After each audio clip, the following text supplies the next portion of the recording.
The doors of the Grand Council chamber opened with a sound like thunder.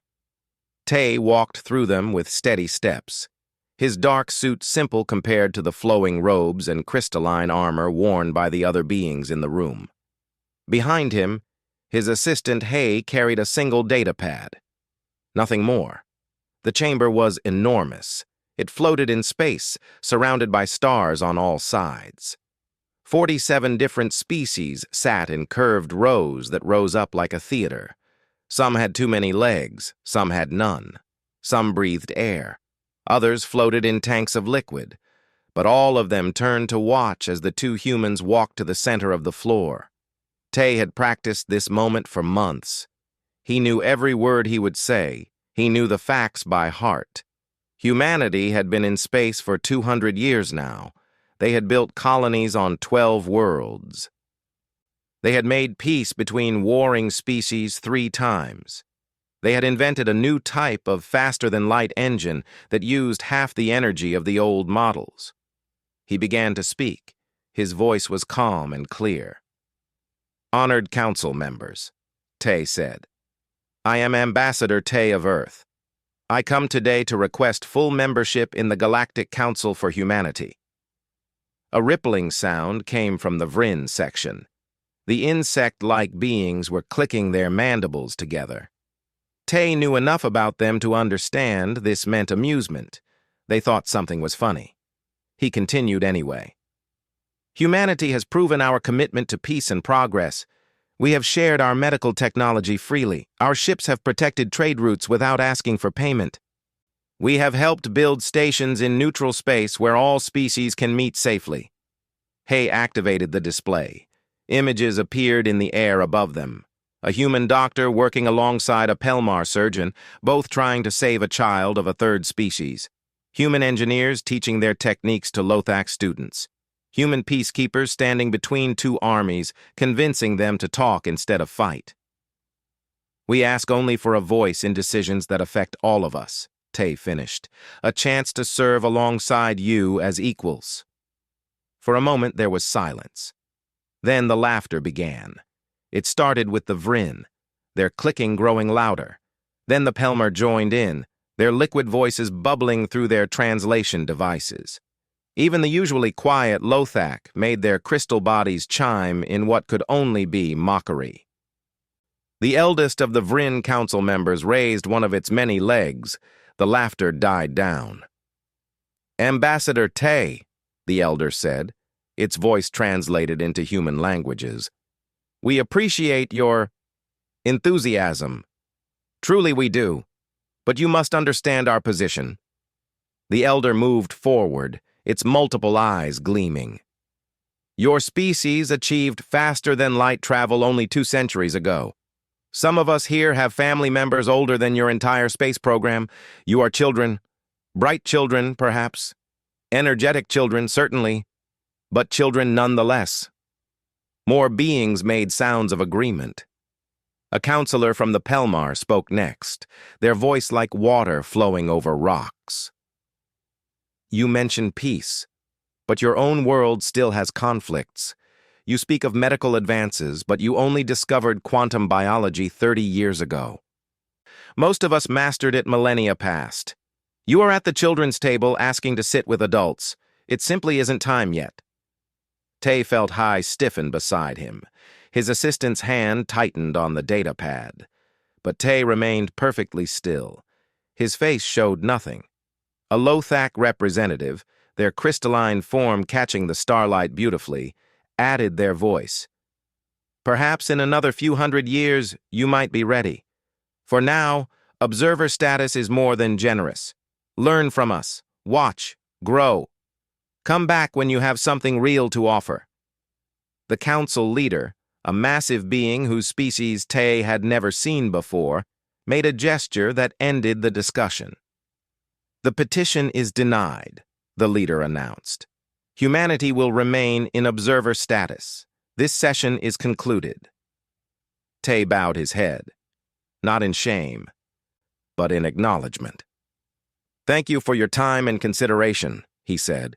His voice held no anger, no disappointment, just perfect courtesy.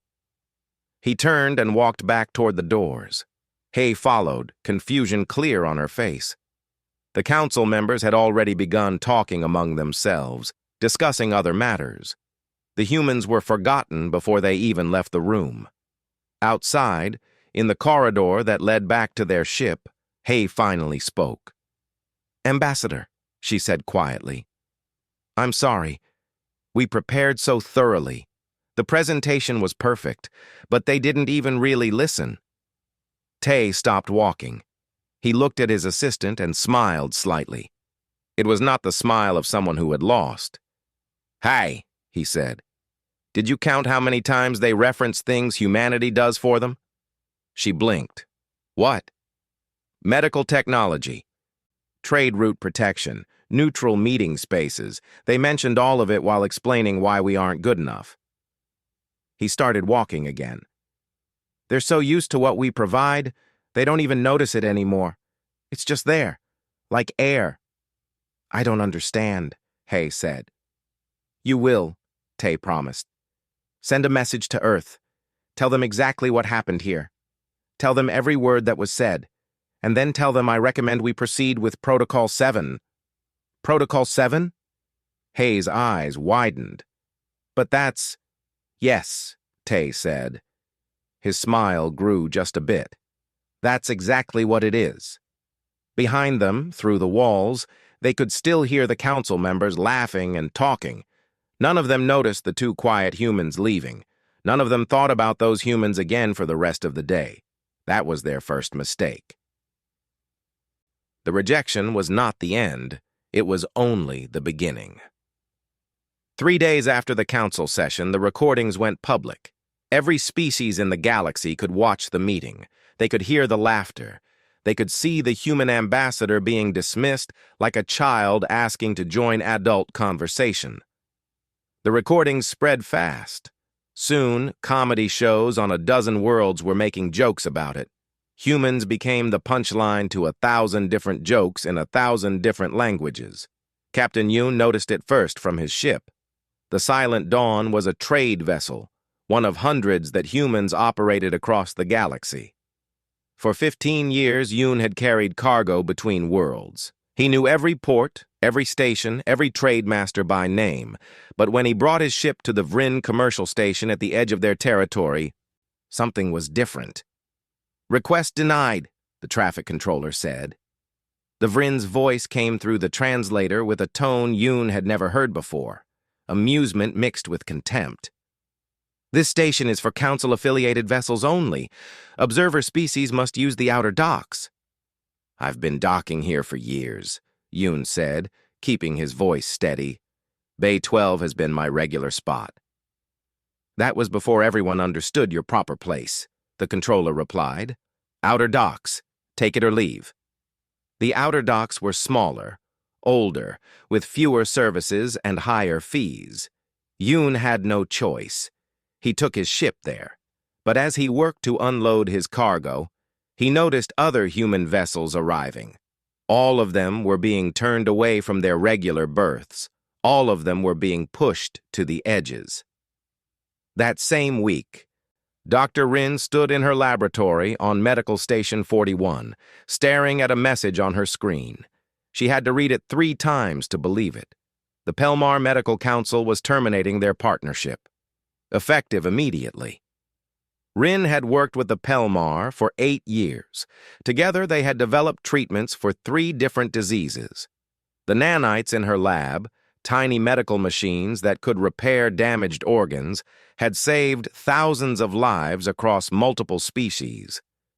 She called her Pelmar colleague, a doctor named Valis, who she considered a friend. "Why?" she asked simply. Valis wouldn't meet her eyes through the video screen. "The Council has decided that human medical practices are too primitive to meet our standards.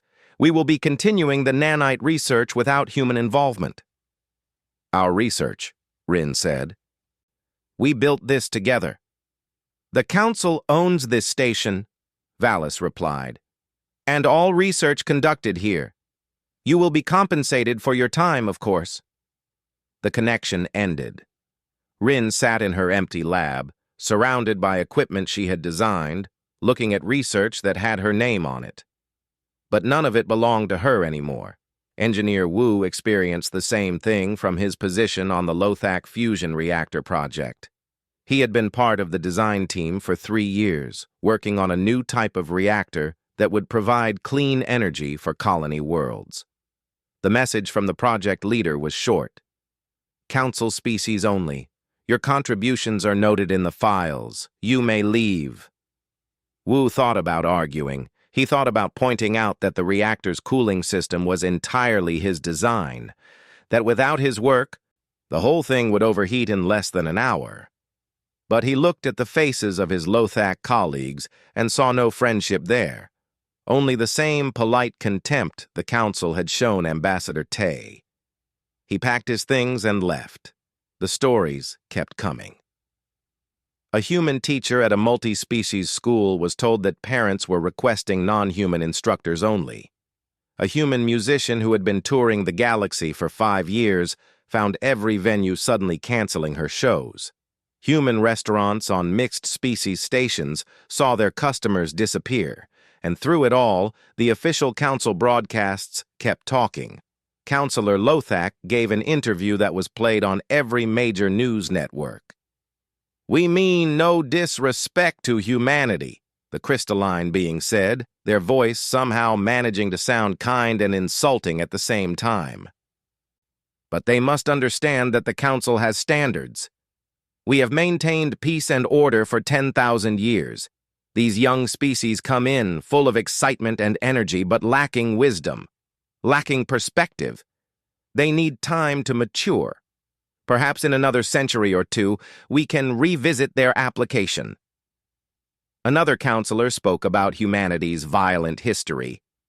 "They have wars on their own planet within the last 100 years. They damaged their own environment so badly they had to spend decades repairing it. Their computer systems still use primitive binary code. These are not the marks of a species ready for council membership." Back on Earth, Ambassador Tay sat in a meeting room with the planet's leadership. Screens around the room showed everything that was happening. Human ships being denied docking. Human scientists being removed from projects. Human businesses failing as alien customers stayed away. "They're making an example of us," said Representative Day, her voice tight with anger. "They're showing everyone what happens when you ask to join their exclusive club before they think you're ready."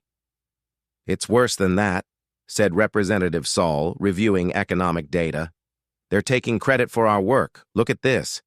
The Pelmar just published a paper on nanite medical technology. Dr. Rin's name appears once in a footnote. The Vrin announced a new trade route efficiency algorithm. Captain Yoon helped develop that. His name isn't mentioned at all." "So what do we do?" asked Representative Jin. "We can't force them to respect us. We can't make them give us membership. If we push back, they'll just mock us more." Tay had been quiet through the whole meeting. Now he spoke. "We don't push back," he said. "We don't argue. We don't demand. We simply stop." Everyone turned to look at him. "Protocol 7, Tay continued. "We withdraw, completely, quietly. We bring every human home. We close every embassy. We stop every partnership. We end every trade route.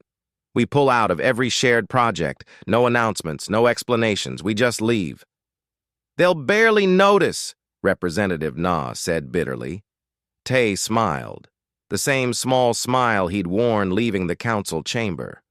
"That," he said, "is exactly what they think. Let's find out if they're right." The United Assembly Hall on Earth had seen many important meetings, but few as quiet as this one. Representatives from every human colony sat in the circular room. Some attended in person.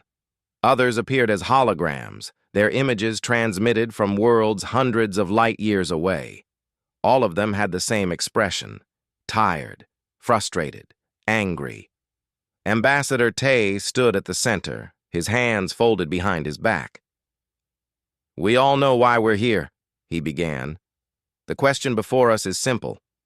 What do we do now?" Representative Day spoke first. She was older, with gray hair and sharp eyes that had seen decades of political work. We could complain through official channels, file grievances, point out how unfairly we're being treated. They'd ignore us, said Representative Soul. He was younger, an economist who had built his career studying galactic trade. Or worse, they'd pretend to listen and do nothing. We'd look weak and desperate. We could withdraw partially, suggested Representative Jin. Keep some partnerships, end others. Show them we have limits. Halfway measures won't work, said Representative Na. She had been a diplomat before joining the assembly, and she understood power better than most. They need to feel the full impact or they'll feel nothing at all. Tay nodded. Before we decide anything, we need to understand our actual position, not what the council thinks, not what we wish it was, what it really is. He gestured to Sewell. Show them. Sewell activated the main display. Numbers and charts filled the air above them. I've been running the analysis for 2 months, Sewell said. Ever since it became clear the council might reject us. Here's what I found. The first chart appeared. It showed medical data across the galaxy. 68% of council worlds use human-designed medical nanites, Sewell explained. Not similar technology, our exact designs. We shared them freely through partnerships like Dr. Rin's. The Pelmar took our research and spread it. They're good at that. But the foundation is ours. Another chart replaced the first. 43% of all galactic trade relies on human logistics algorithms. The programs that tell ships which routes to take, which cargo to carry, when to leave. Captain Yoon and our other merchants developed these over decades. They make trade faster and cheaper. The Vrin use them constantly. They just don't credit us. More data appeared. Military deployments, border conflicts, peacekeeping missions. Humans are currently maintaining peace in 12 contested border zones, Sewell continued. Not as soldiers, as neutral observers, as mediators. Both sides trust us because we're not council members. We have no political power to gain. When we leave, those conflicts don't have peacekeepers anymore. Representative Jin leaned forward. What about our own needs? Can we survive without the council? Sewell nodded. We can. We have our own trade networks between human colonies, our own resources. We don't need their technology. Most of what we use, we built ourselves anyway. Leaving the council system would hurt our economy for maybe 2 years. After that, we'd be fine. And them? Day asked. How does it hurt them? Na pulled up her own data. I've been tracking cultural influence. This is softer than economics, but it matters. Human art, music, and philosophy have spread to 89 species. More than any council race. Why does that matter? Someone asked from one of the outer seats. Because we're interesting to them, Na explained. We're new, different. Our stories, our music, our way of thinking about problems, it's fresh. The council races have known each other for thousands of years. They're bored with each other. We're the novelty. Take that away, and their culture gets a little more stale. Tay had been letting others speak. Now he added his own information. There's something else, he said.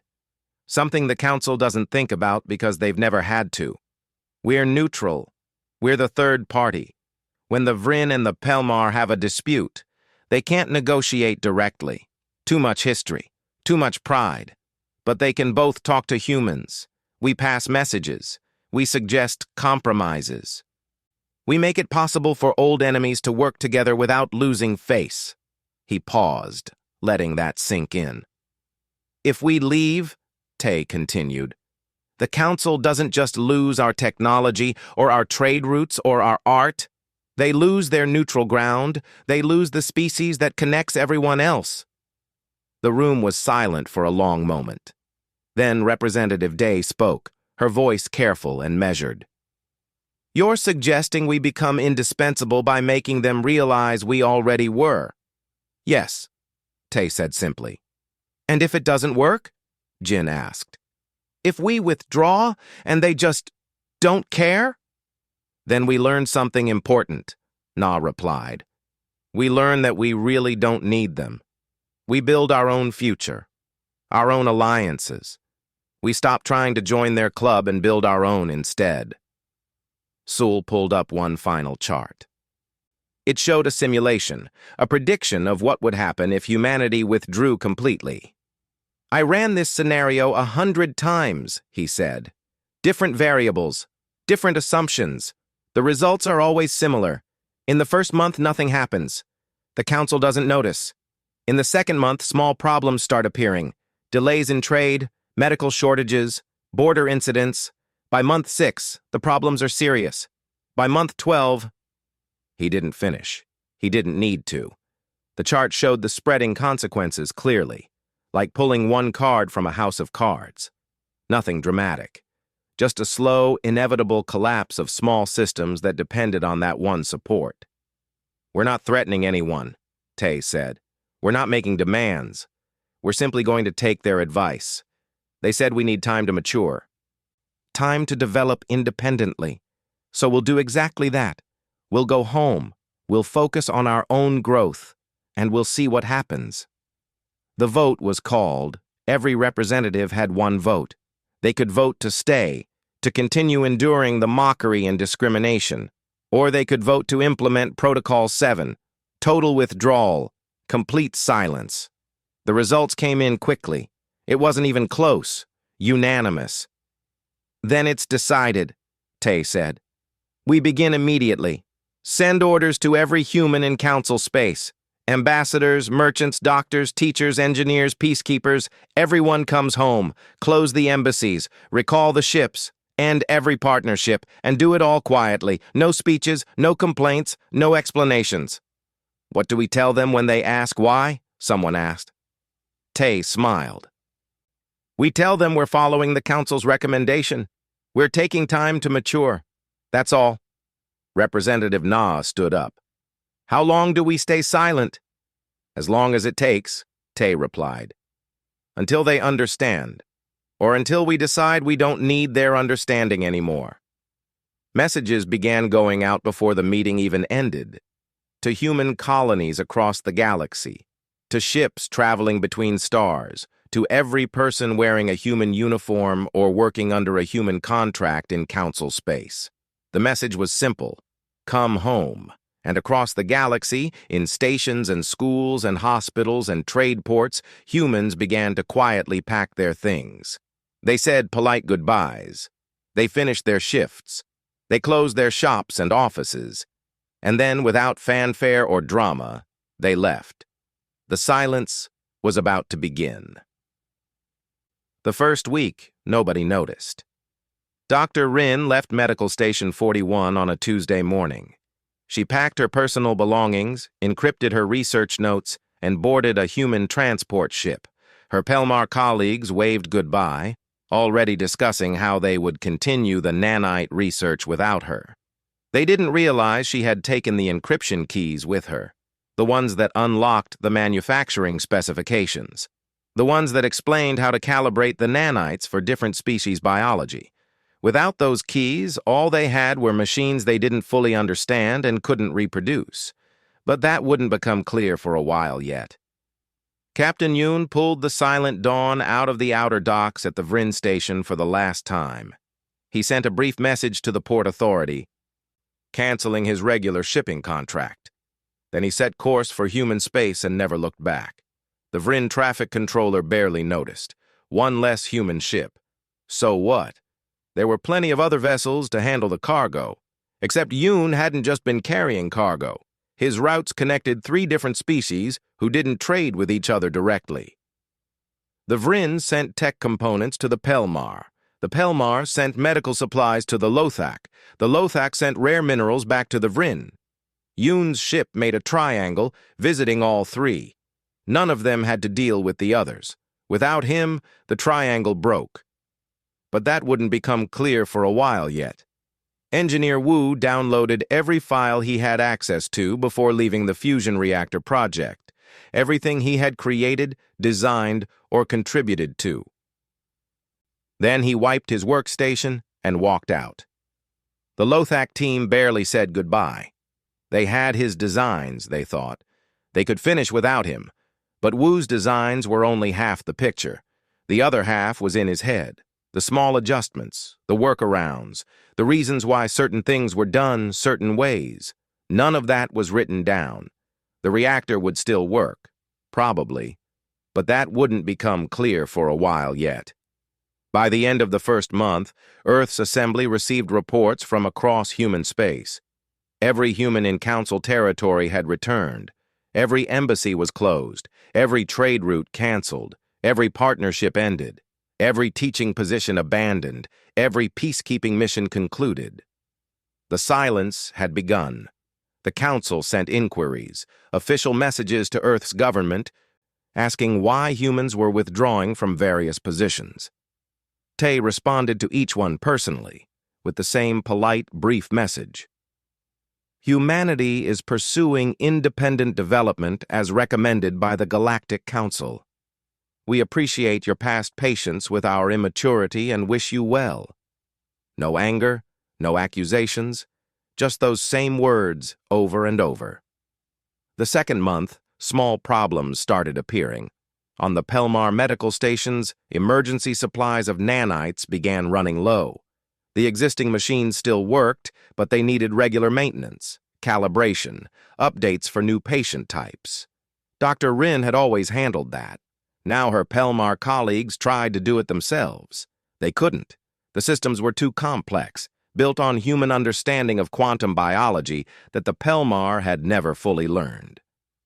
They had relied on Rin to bridge the gap between their knowledge and human techniques. Patients started dying. Not many, just a few, but more than before. On the Vrin trade stations, shipping schedules started falling apart. The algorithms that told ships where to go were still running, but they needed adjustments, market changes, new routes. Captain Yoon and the other human merchants had been constantly updating the system, feeding it real-time data from their travels. Now the data stopped coming. The algorithms grew outdated. Ships showed up to ports with cargo nobody wanted. Important supplies arrived late or not at all. Trade slowed down. Money started being lost. Not much, but more than before. On the Lothak colony worlds, the fusion reactor project hit delays. Without Wu, the team found problems they didn't know how to solve. The cooling system worked on paper, but in practice it kept overheating. Something was missing. Some small detail Wu had known but never written down. The project fell behind schedule. Energy-starved colonies stayed energy-starved. Progress stopped.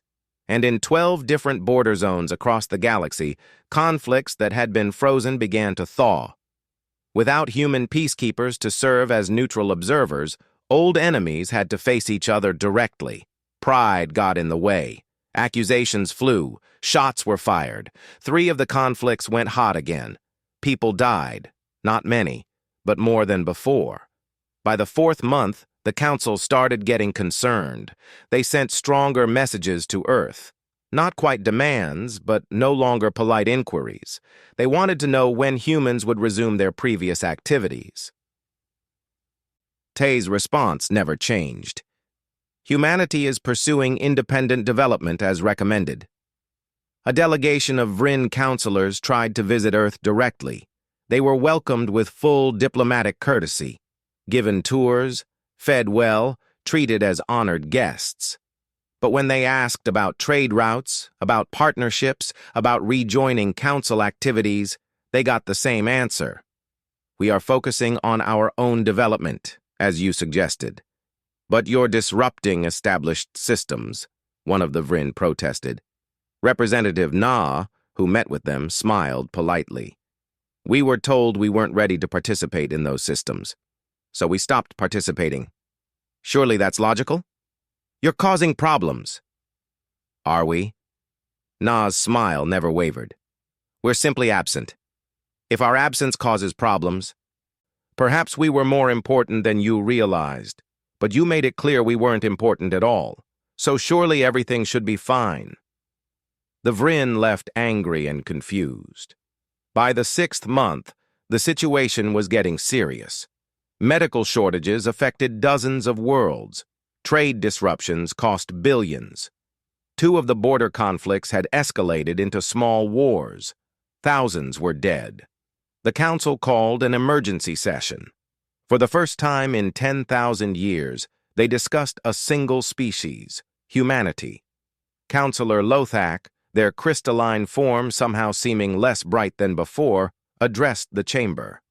"We must acknowledge a miscalculation," they said carefully. "It appears humanity was more integrated into galactic systems than we recognized. Their absence is creating significant disruptions." "Temporary disruptions," insisted a Pelmar representative. "We can replace their contributions. We just need time." "How much time?" asked another counselor. "It's been 6 months and the problems are getting worse, not better." "Perhaps we should send another delegation to Earth. Make them understand their responsibility." "Make them?" Counselor Vryn clicked its mandibles slowly. "On what authority?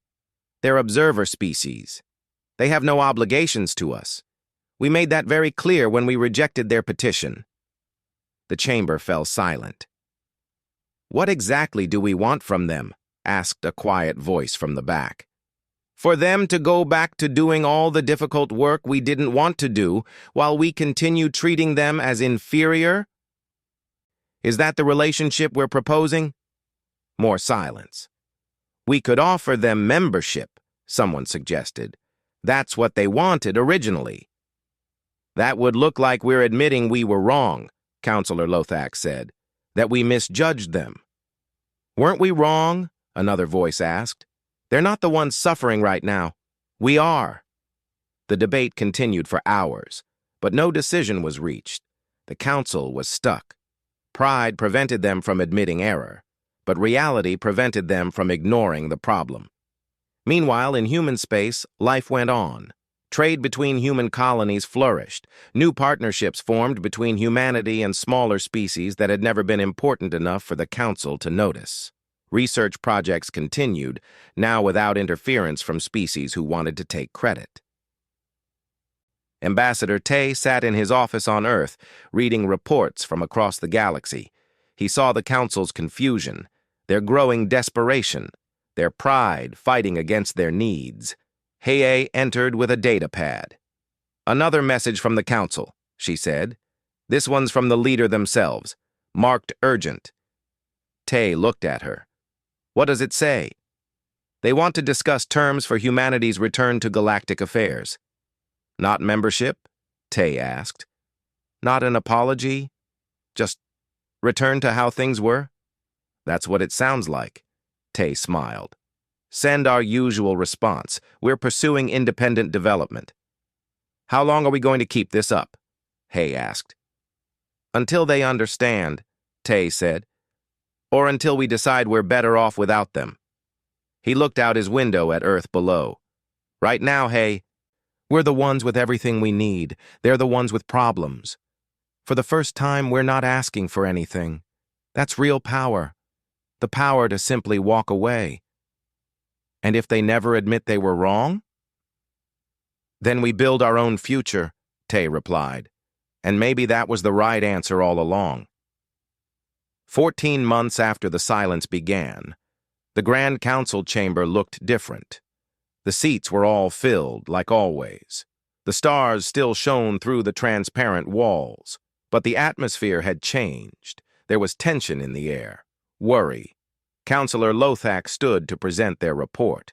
Their crystalline form didn't gleam quite as brightly as it once had. "The medical crisis continues," they said. 17 worlds are now experiencing critical shortages of functional nanite systems.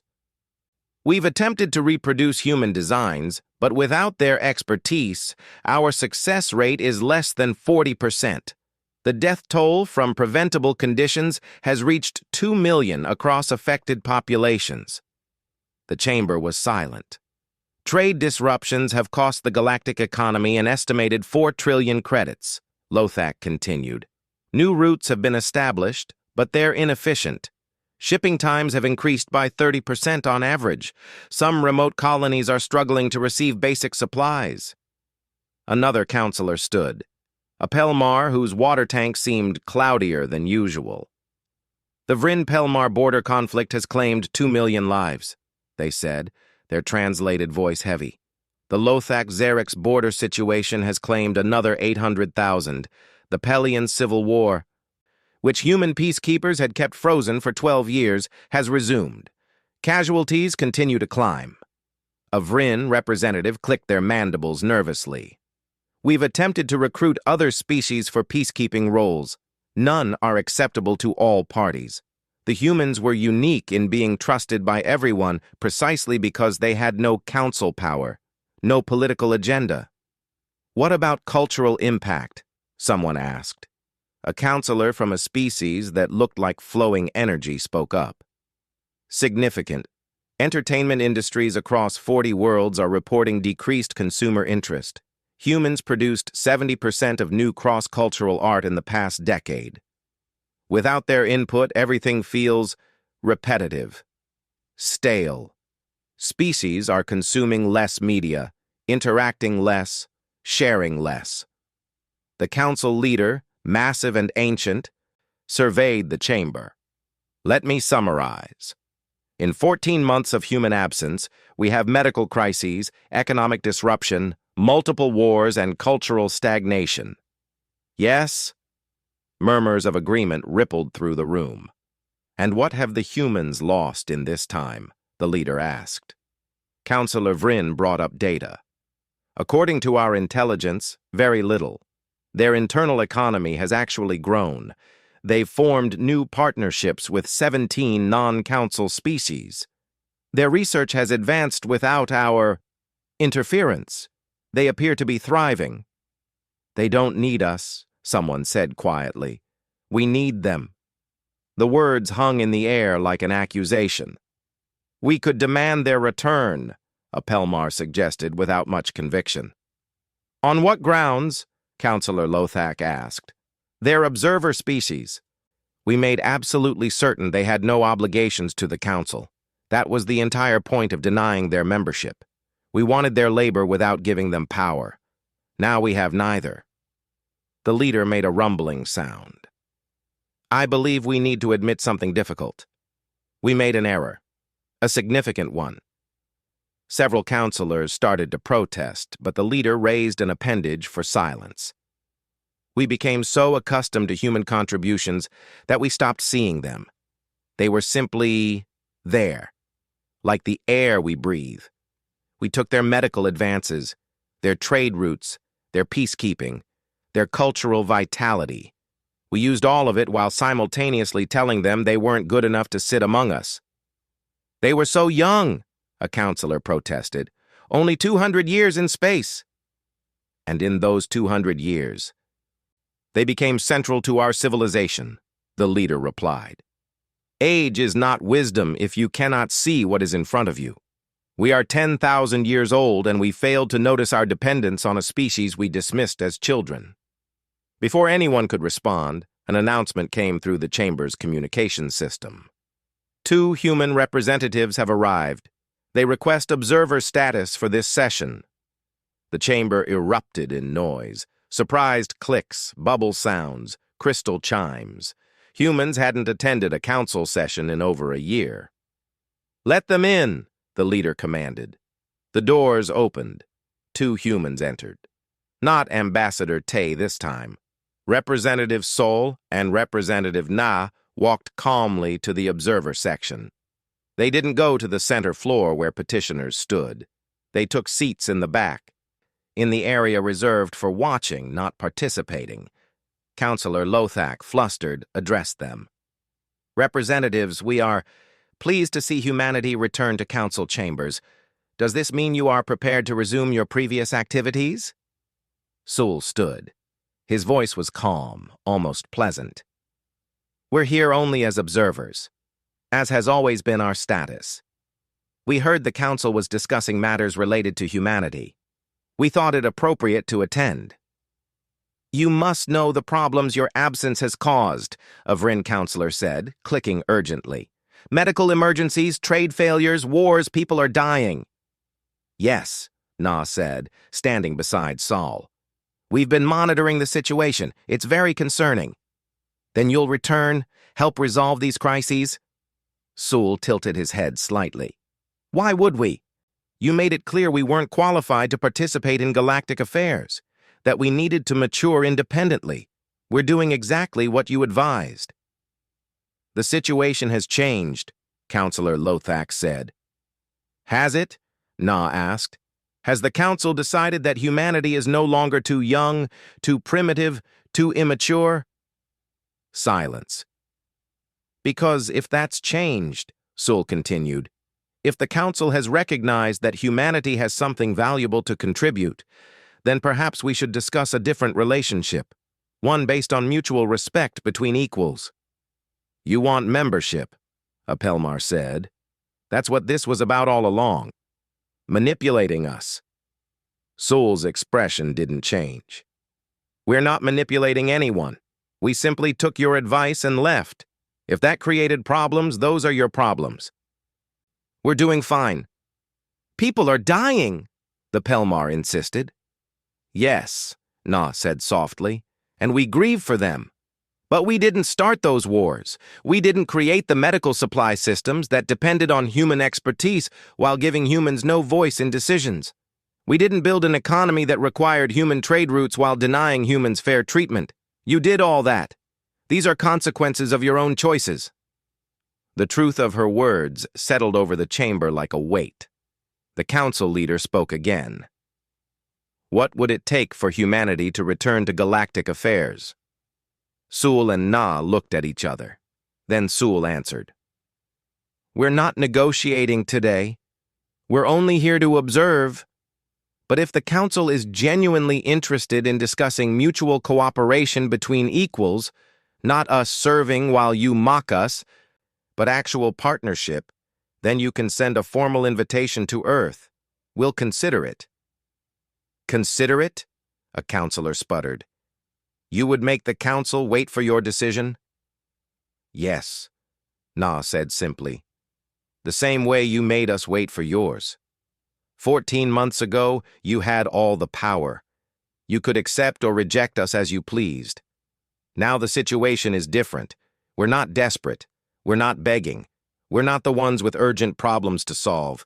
If you want our help, you'll need to offer us something worth accepting. This is outrageous, someone said. Is it? Sul asked.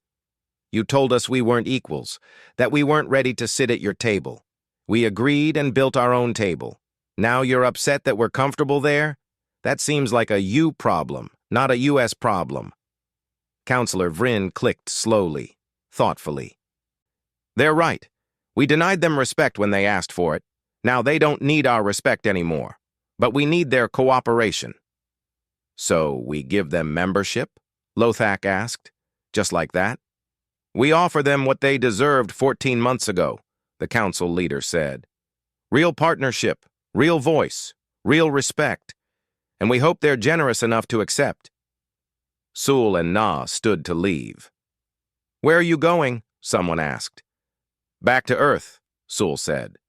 To report to our assembly that the council is finally interested in talking.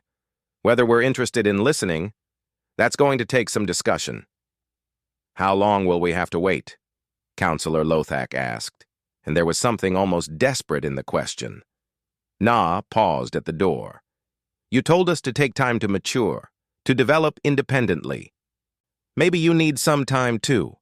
Time to think about what kind of galaxy you want. One where you use people while looking down on them, or one where you treat everyone as equals. She smiled, and it was not unkind, but it was not warm either. We'll let you know when we decide you're ready. The two humans left.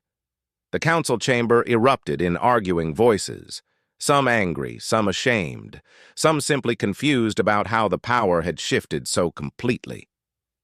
Back on Earth, Ambassador Tay watched the recording of the session. Hai stood beside him, grinning. They actually apologized, she said. The council, 10,000 years old, and they apologized to us. Not yet, Tay corrected gently. They admitted error. That's not quite the same thing. The apology will come when they send their formal invitation, and it will need to be a real one, not just words. How long do we make them wait? Tay considered. Long enough to mean something. Long enough that when we do return, if we return, it's clear we're choosing to. Not because we need them. Maybe a month. Maybe 3. We're not in a hurry anymore. He looked at Earth outside his window. At the human ships coming and going, carrying trade between human worlds. At the peaceful, thriving civilization that had learned it didn't need validation from others to have worth. You know what the best part is? Tay said. We're not angry. We're not trying to punish them. We're just indifferent. We'd be fine either way, with them or without them. That's real power. When did we stop being children? Hay asked. Tay smiled. The moment we stopped caring whether they saw us as adults.